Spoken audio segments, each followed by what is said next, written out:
Here we are, we're in the bungalow, the bathroom, and you can see what we got going on here. You see the tub is, the backsplash is separating here. Well, that's because this floor, the beam downstairs isn't straight. So I'm starting to jack it up, and this is the problem when you do things backwards. And what's backwards about it is the beam should have been straightened out before any other bathroom furnishings are redone.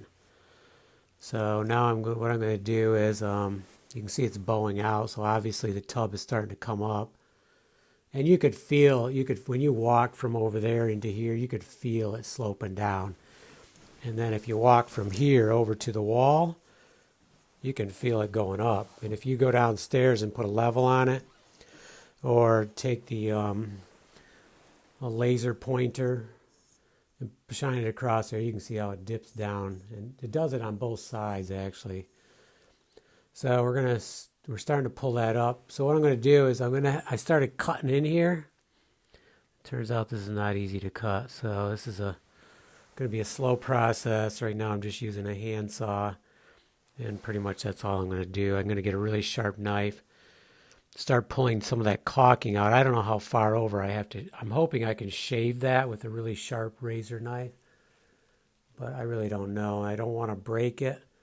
I want to have some relief area in there, and then jack up more, and then I'll finish it off with some caulking, which is what it was done anyways. It's just I need some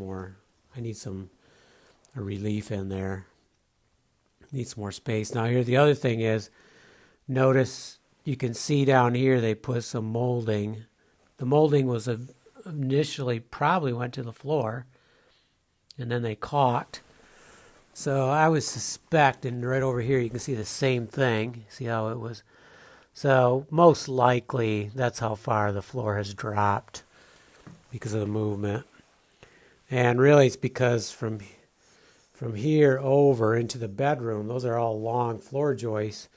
I think there was a little bit of water damage going on underneath here, and that moisture allowed those floor joists to sag more. Plus it's a long distance anyway, so I'll show you downstairs, but we're jacking up. So most likely when we start going up more, this is going to compress, but maybe not. I don't have to go all the way up, but I really want to get it closer to level. So that's where we're at.